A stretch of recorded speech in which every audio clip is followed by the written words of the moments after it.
Montana Territory, June 1878. The wind stirred dust from the plains as Rosalyn O'Conner walked barefoot through the empty field behind the burned-out cabin, her only dress torn at the hem and soaked through with tears. She was 23, alone, and holding nothing but a worn locket in her hand and the weight of 2 lifetimes of grief in her chest. Her husband had died in spring, thrown from a horse and buried beneath the cottonwoods. 3 weeks later, the fever took both her children Matilda, age 7, and Marcus, age 5. She buried them herself, one small grave on each side of their father. Then came the fire started by a lantern kicked over in the dark as she stumbled through the house half blind with grief. It burned everything. She had not cried until now. Dust clung to her skin. Her hands trembled as she dropped to her knees in the field, trying to breathe through the ache in her chest. The dress had been a pale blue once, her best, the one she wore on Sundays and to the dance in town when her husband still lived. Now it was stained, torn, and heavy with salt water. A wagon creaked in the distance, slow and steady.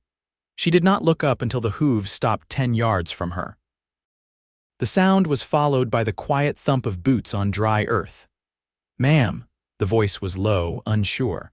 A man stood there broad-shouldered, dusty from trail travel, a rifle slung behind him. He wore a weathered hat and his face was half-shadowed by the brim. "Are you hurt?" She blinked at him. Her lips parted, but no words came. She wasn't hurt, not how he meant. He crouched beside her, concern in his eyes. "Can I help you?" Her voice cracked. "There's nothing left to help." They sat in silence. Wind passed over them, carrying the smell of wild sage and ash. He didn't press her. After a while, she looked at him again. His face was honest, not handsome in the way of books, but strong, the kind of face that had seen too much but still looked people in the eye. "I'm Rosalyn," she said quietly. He nodded once. "Lachlan Mercer." She let the name settle in her mind a moment. It sounded solid. "You passing through," was hauling goods up from Bozeman, "saw the smoke 2 days back, came to see what it was." She looked at the sky. It was wide and blue and empty. "It was my home." He didn't offer hollow comfort. He just sat with her until she could stand. By evening, Lachlan had fetched water from the spring and rigged a tarp from his supplies so she had a place to sleep. She had nowhere to go, and he did not ask her to decide anything yet. The next morning, she washed her hands and face in the creek. Her dress was stiff with dried tears and soot. She tried to scrub it, but the stains stayed. He watched her from a respectful distance. When she turned, he was holding a folded blanket and a small tin plate. "You need rest," he said, "and food. I can ride into town for supplies." "I do not have anything left," she said, her voice flat. "I do." She didn't argue. Her body was too tired. Her heart was worse. He left and returned before dusk with bread, dried fruit, a few tins of beans, and a bundle wrapped in brown paper. She took the food without speaking, but when he handed her the paper bundle, she hesitated. "Open it," he said. She did. Inside were 2 cotton dresses, plain but clean, sturdy, and one was blue. She stared at them for a long moment, then shook her head. "I cannot take these." "You can," he said, "and you will." She looked at him, tears starting again. "That day my children, the fire, I only had that one dress left. I wore it to bury them. It's all I had." He stepped forward, quiet. "Then you should have more than one." Her hands trembled on the bundle. "I'll buy you 100, he said, voice steady. "Or none at all." Her breath caught. He looked like he meant it. "I don't want charity," she whispered. "You won't get it from me," he replied. "You'll get a choice. You want to live again, Rosalyn. You want to start over." Her chest tightened. "I don't know how. I'll teach you." She did not answer right away. But that night, she wore the new blue dress he brought.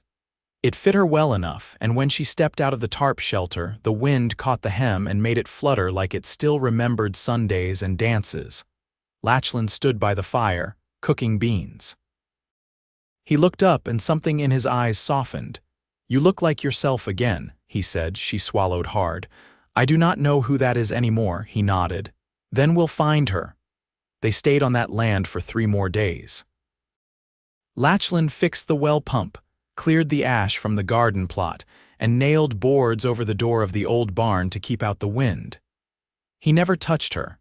Never asked anything of her but to eat, to rest, to let her hands heal. She watched him from the porch one morning, arms crossed over her chest. "Why are you still here?" He did not stop working. "You should not be alone." "I have been alone since March." "Not anymore." It was the first time she smiled. By the end of the week, he hitched his wagon and turned to her. "I could take you into town. There's a boarding house, or you could ride with me to Sheridan. I have a cabin there. Small, quiet." She looked up at the sky again. It was still wide and blue, but now something had shifted. "I will go with you," she said. He helped her onto the wagon, and they rode side by side, the road stretching long and open ahead. She did not cry again that day. Not once. The mountains came into view 2 days past Judith River, their ridges softened by distance and haze. Rosalyn sat on the wagon bench beside Lachlan, her back straighter than before, though her hands still trembled when the wind caught her off guard. She had not spoken much since they left the burned land behind, but she no longer flinched at the sound of hooves or the creak of the wagon bed. Lachlan didn't press her, just pointed out landmarks as they passed an old trapper's cairn, a stand of willows someone once carved initials into, a rusted plow swallowed by tall grass. She listened, her silence no longer hollow. Late on the third evening, they reached a narrow valley nestled between aspen groves. A cabin stood at its heart, smoke curling from the stone chimney, the scent of pine and old earth clinging to the air. Rosalyn remained seated until Lachlan had unhitched the team. "I built this place myself," he said, voice low. "Didn't have much use for company back then." She stepped down, her boots sinking into soft earth. "You were alone, too," he gave a small nod. "For a long time." She followed him to the porch. The cabin was plain and small, with a split-rail fence out front and a bench carved from pine logs. A single lantern burned in the window, casting amber light inside. He opened the door, then stepped aside. "It's warm." She crossed the threshold slowly, eyes adjusting to the interior. The room held a stove, a narrow bed tucked against the far wall, shelves lined with jars and folded cloth, and a table set with 2 chairs. It was not grand, but it felt lived in. There was something comforting in its quiet order. "I wasn't sure what to bring," he said behind her. "Didn't know what you'd need." She turned, her brow furrowed. "What are you offering me exactly?" "Room," he said. "Safety. A place to figure things out." She studied him, the way he didn't shift or look away. "And if I decide to leave, I'll drive you wherever you ask." The wind stirred outside, brushing the windows with soft gusts. She set the bundle of dresses on the table. "I've never been anywhere but Montana," she said. "This is still Montana." She gave a small nod, then walked to the bed and sat. The mattress sagged, but it was clean and smelled faintly of cedar. "Where's your family?" she asked. "Gone," he said after a pause. "Father died in Virginia before the war. Mother passed in Missouri during the crossing west. No siblings." Her eyes met his. "You built your life from nothing." "I tried," he said. "Didn't get far till now." That night, Lachlan unrolled a bedroll near the hearth and let her have the room. The fire crackled low, casting long shadows across the floor. She lay awake for a time, watching the glow flicker along the wooden rafters. There was no sorrow pressing down on her chest tonight, just quiet and the ache of new beginnings. In the morning, she found a tin cup of coffee waiting on the table and a plate of bannock. She ate slowly, chewing each bite with care. When she glanced at Lachlan, he was oiling the hinges on the front door. "You're not what I expected," she said. He looked up. "What did you expect? A man offering kindness with a price." "I don't deal in debt," he said. She set down her cup. "Then why help me?" He wiped his hands clean and met her gaze. "Because I saw someone who needed a place to breathe again." "That's all." She stood and walked to the doorway, her fingers brushing the frame. The sun had risen over the ridge, casting long beams of gold across the hills. "I could sweep," she said. "There's a broom behind the stove." She wore the second dress that day, brown calico with a faded rose pattern at the hem. It was too loose at the shoulders, but she pinned it with a brooch from her locket chain. She swept, then dusted, then fed chickens she hadn't noticed before behind the shed. Lachlan worked at repairing the fence line, pausing only to nod when she brought him water. That evening, she joined him on the porch as twilight settled. The sky turned violet behind the ridges, and the smell of wood smoke wrapped around them. "My daughter had hair the color of sunflowers," she said. "My son talked in his sleep." Lachlan didn't speak. He just sat beside her, his presence steady as the worn boards beneath their boots. "I think I forgot how to talk about them without falling apart." "You didn't forget," he said. "You just weren't ready." The wind shifted, carrying the call of distant geese overhead. "I'll start a garden," she said. "Come spring, I'll help you clear the stones." She looked at his hands, rough, calloused, steady. "I want to learn how to make bread again," she added. "There's a Dutch oven in the root cellar. You'll need flour." "I'll go with you next time you ride into town," he nodded. "We'll leave after the rain clears." She turned her face toward the horizon. The sky was darkening, but she wasn't afraid of the night anymore. Inside the cabin, the fire waited. So did a life not yet lived. The spring storms rolled in low and steady, soaking the valley in quiet rain for 4 days. The roof held sound, the kind of gentle tapping that settled into the bones like a lullaby. Rosalyn spent those days inside, mending the cuffs of her borrowed dress and sorting through the shelves Lachlan had built with his own hands. He didn't offer her direction, nor did he hover.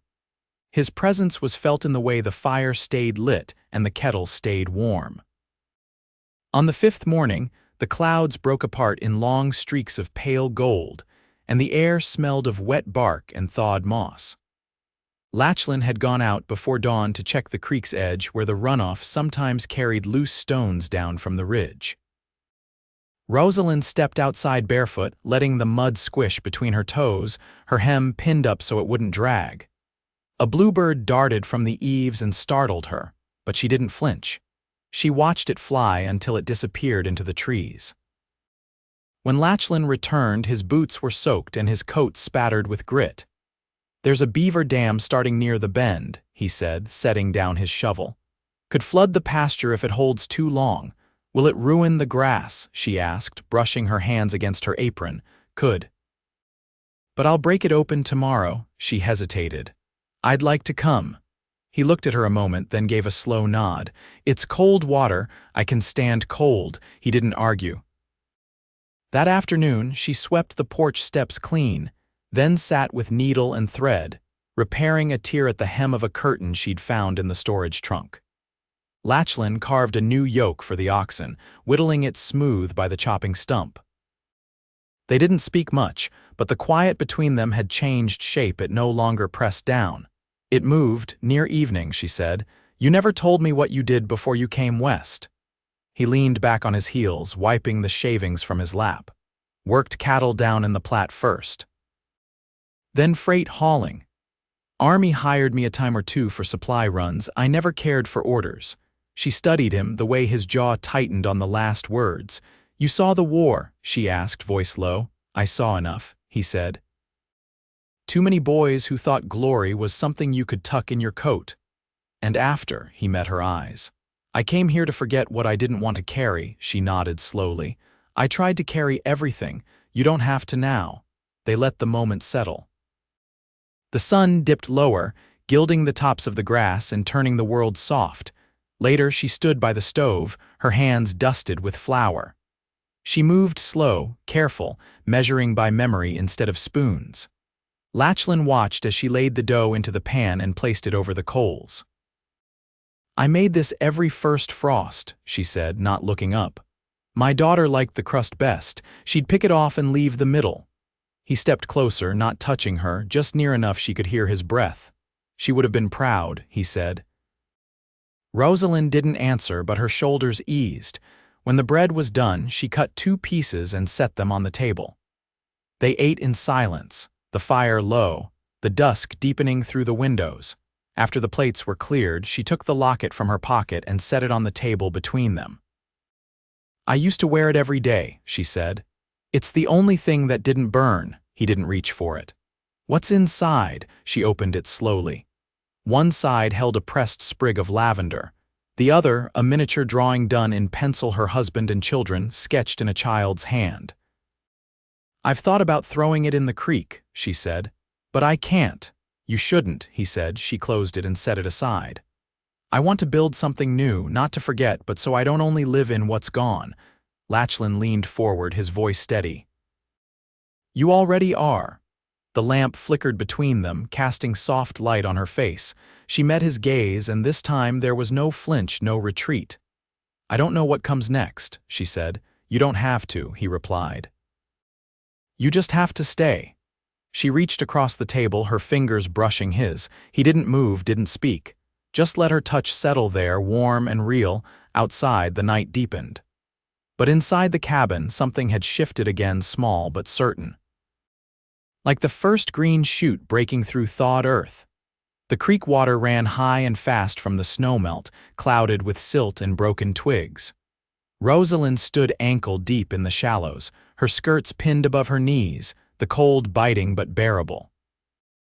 Lachlan worked further upstream, wedging the shaft of a long-handled axe between tangled branches and packed mud.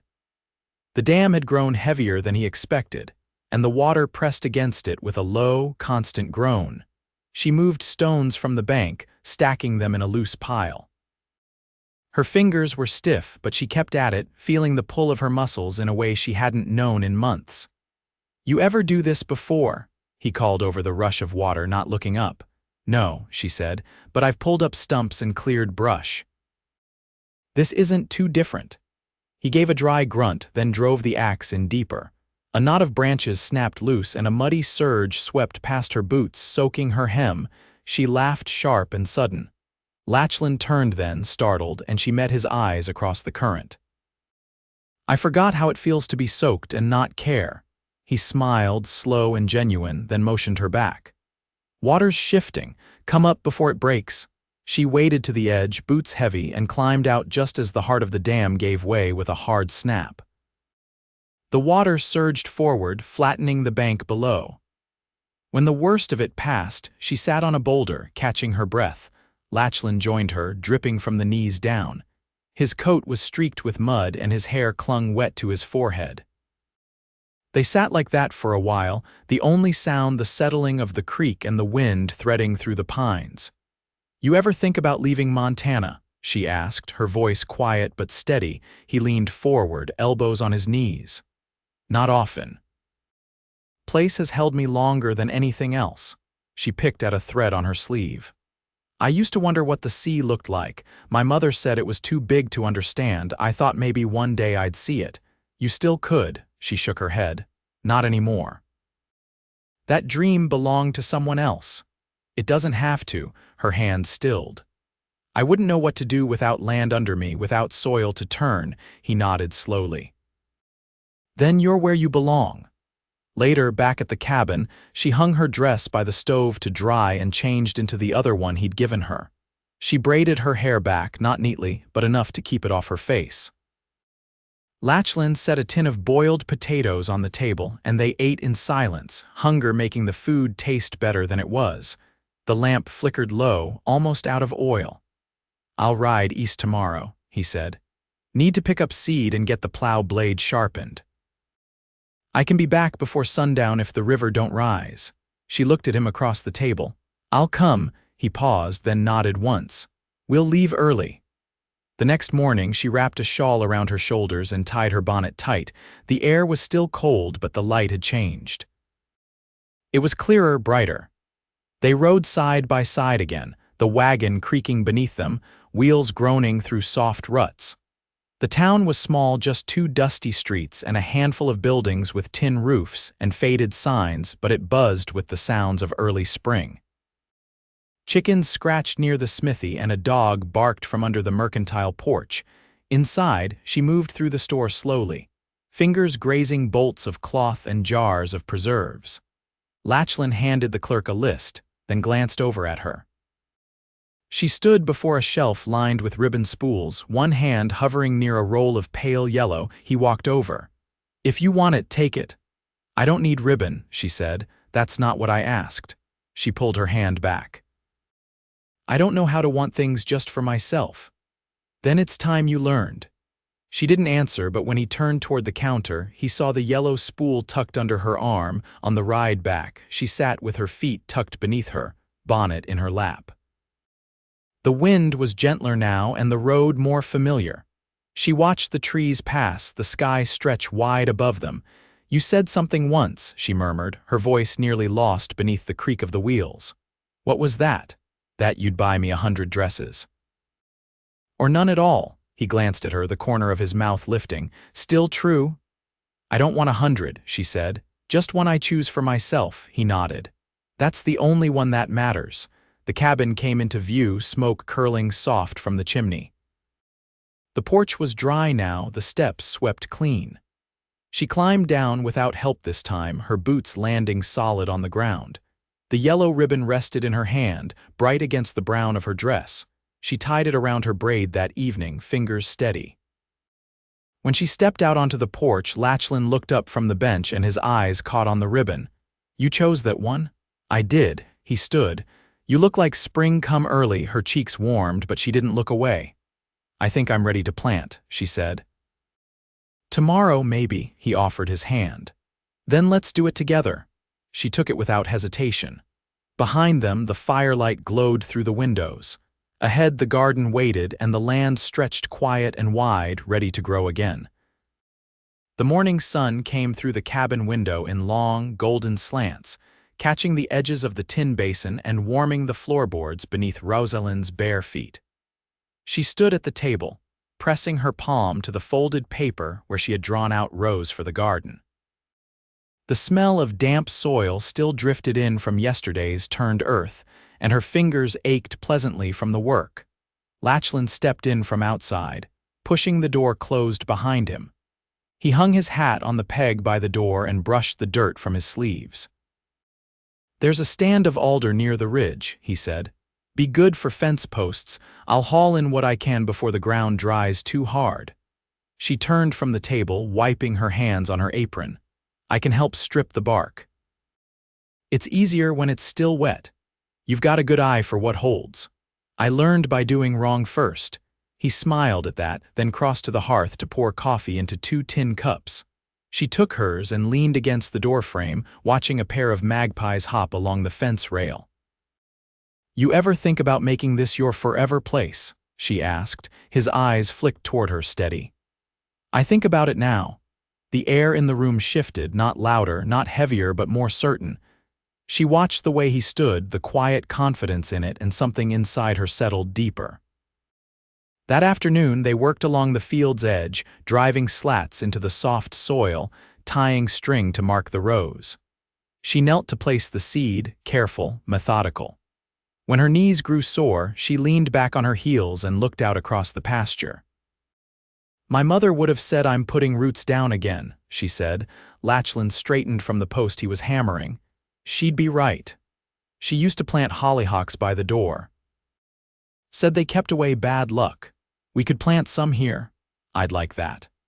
The next day they rode into the hills together, the wagon bed empty save for rope and an axe. The alder trees stood in a narrow cut between the ridges, their bark pale and peeling in the spring light. Lachlan selected the trees and Rosalyn helped mark them. When he swung the axe, she gathered the branches, stacking them neatly to dry. They broke for a midday meal by the creek, sharing smoked venison and flatbread she'd made that morning. She sat with her boots off, letting her toes rest in the cool water. "I never thought I'd feel peace again," she said. "Not the kind that comes from stillness." Lachlan leaned back on his elbows, watching her. "You earned it." "I didn't think I deserved it." He didn't look away. "You do." She reached for his hand then, not shy, not uncertain. He closed his fingers around hers, their palms rough from the same kind of work. That evening, back at the cabin, she lit the oil lamp and laid out the cloth she'd chosen from town. It was a deep russet, fine woven, and she'd traded for it with a small quilt she'd carried from her old home. She spread it across the table, smoothing the edges, then threaded her needle with care. Lachlan watched from the doorway. "You making something?" "A dress," she said. "One that's mine from start to finish." He crossed the room, leaned down, and kissed the crown of her head. "It'll suit you." Over the next week, the land softened under their hands. They planted beans, turnips, and cabbage. He built a coop from the leftover alder, and she lined it with straw. At night, she read aloud from the book he'd found in town, an old almanac with pressed flowers between the pages. They laughed over the weather predictions, guessing at storms and dry spells. One night, as she stitched the last hem of her new dress, she looked up at him across the room. "I had dreams once," she said, "of a house with children's laughter and a man who spoke little but meant what he said. I thought those dreams died with the rest." Lachlan met her gaze. "They didn't." She stood, laid the finished dress across the chair, and crossed to him. He took her face in his hands, slow and careful, like he was still asking permission. She nodded once, and he kissed her soft, sure, and long overdue. They married in late May, beneath the cottonwoods by the creek. No preacher, just the land and the sky and the vows they spoke in voices no louder than the wind. She wore the russet dress, and he tied a strip of her yellow ribbon around his wrist. He built her a trellis for hollyhocks, and she carved their names into the porch rail. The garden took root. So did they. Years passed quiet and full. They kept chickens and later a milk cow. She taught herself to make soap and sold it at the trading post. He took work when it came, hauling freight or felling trees for neighbors, but he always came home before dark. On summer nights, they sat on the porch with bare feet and full hearts, the air heavy with lilac and pine. They spoke of nothing and everything. She never forgot what she lost. But the grief changed shape. It became something she carried, not something that carried her. And in the stillness of their life, with hands calloused and hearts healed, Rosalyn and Lachlan built what they'd both thought gone. A home, a future, and a love that held steady through every season. They never left Montana. They never needed to.